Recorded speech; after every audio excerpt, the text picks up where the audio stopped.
Let's dive right into this explainer. Today, we're demystifying something that honestly sounds like pure science fiction, but is actively operating right above our heads: satellite internet. It is an absolutely incredible feat of engineering that is radically changing global connectivity. I want you to just picture this for a second. You've got a farmer working in rural Kenya, a researcher freezing in a tiny cabin in Antarctica, and a passenger watching a movie mid-flight at 35,000 feet. And they are all currently streaming high-speed broadband. How on earth is that even possible? What is this invisible infrastructure that seamlessly connects the most remote, isolated corners of the Earth to the rest of the globe? Section 1. Traditional satellites and latency. Well, to really understand the new magic of modern satellite internet, we first have to look at the old way of doing things and the massive hurdles we used to face. 35,786 kilometers. For decades, traditional geostationary satellites orbited at this staggering altitude. And you might be wondering, why way out there? Well, because at that specific, massive distance, the satellite moves precisely to match Earth's rotation. So to a stationary dish down on the ground, it appears perfectly still in the sky. But there is a huge trade-off here. Think of this old system kind of like a single, massive floodlight sitting way up on top of a giant skyscraper trying to light up a huge area of the city. Sure, you get massive coverage from being that high up, but the light, or in this case the internet signal, is incredibly weak and spread extremely thin by the time it finally reaches you down on the ground. And because that signal has to travel all the way up to space and back down, which is a massive 70,000 kilometer round trip, it creates a frustrating 600+ millisecond delay, or latency. If you've ever dealt with that kind of lag, you know it is the absolute enemy of video calls and gamers everywhere. It just makes the whole connection feel clunky and unresponsive. Section 2. The low Earth orbit solution. Starlink came along with a brilliant fix for this latency problem, but it requires a completely different approach to orbital physics. Basically, if distance is the enemy of speed, the solution is bringing the hardware closer. Instead of being parked way out in deep space, modern satellite internet utilizes low Earth orbit, or LEO. These LEO satellites sit just 550 kilometers above our heads. I mean, that is literally a microscopic distance compared to those old geostationary behemoths. And the shift is absolutely dramatic. We're going from nearly 36,000 kilometers away with a 600 millisecond lag down to just 550 kilometers.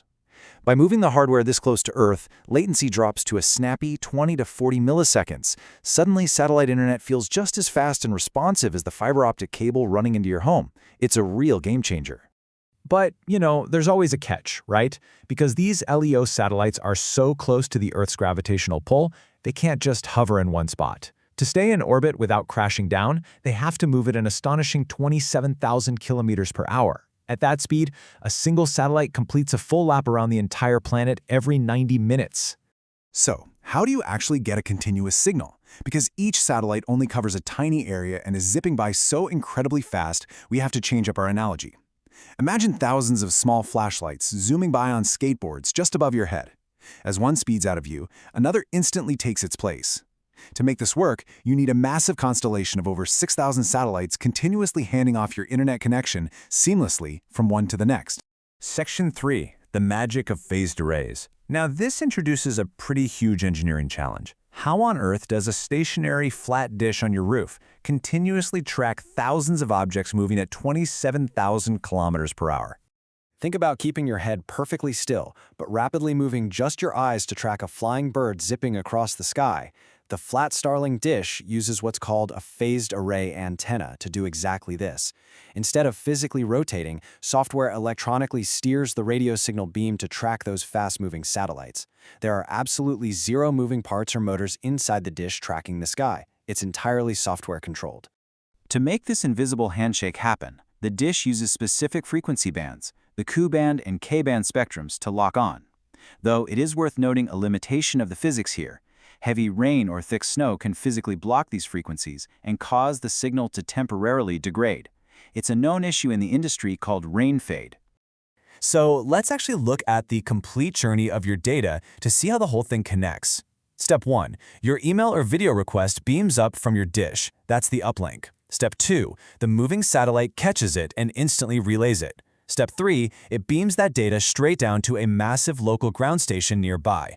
And Step 4. That ground station is physically plugged into the terrestrial fiber optic internet. Then your data just comes zipping right back along that exact same path. But wait, that four-step process requires a ground station to be nearby. What happens when a ship is in the middle of the ocean or an airplane is flying over the Arctic, thousands of miles away from any physical ground station? That brings us to Section 4, passing notes with space lasers. To solve this dead zone problem, newer Starlink satellites are equipped with laser inter-satellite links. Think of it like being in a classroom. Instead of passing a note all the way up to the teacher at the front of the room who represents our ground station, who then hands it to your friend, you just pass the note directly to the classmate sitting next to you. These modern satellites actually shoot data directly to each other using invisible lasers through the vacuum of space, entirely bypassing the need for ground stations. And this specific laser capability is an absolute lifeline. It serves isolated rural communities that lack fiber cables. It revolutionizes maritime and aviation connectivity. And it empowers disaster response teams when local cell towers get wiped out by hurricanes. It was even fundamentally crucial for maintaining communications and infrastructure in Ukraine during the 2022 invasion. Of course, building and launching a network of 6,000 cutting-edge satellites is unbelievably expensive. The secret behind affording this massive network is vertical integration. SpaceX fundamentally slashes their operational costs by manufacturing the actual technology in-house and then launching those satellites into orbit on their own reusable Falcon 9 rockets. Doing the whole shebang themselves creates a completely self-contained pipeline. However, there are significant consequences to this rapid expansion.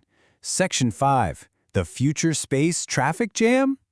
Launching thousands upon thousands of objects into orbit creates a massive new set of complications for the future of our sky. Because SpaceX is no longer alone up there, we are actively witnessing a brand new corporate space race, with competitors like OneWeb and Amazon's massive Kuiper project currently building their own mega constellations. It proves that space-based internet is undeniably the next major global industry. So, the crucial point here, and honestly, perhaps the most terrifying risk of a crowded low Earth orbit, is Kessler syndrome. This is a scenario where just one accidental collision between two satellites creates a massive cloud of high-speed debris. That debris then destroys more satellites, creating this uncontrollable chain reaction that could potentially lock humanity out of low Earth orbit entirely for generations. It really leaves us with this incredible, provocative reality to ponder as we step outside and look up tonight. The sky is now part of the internet.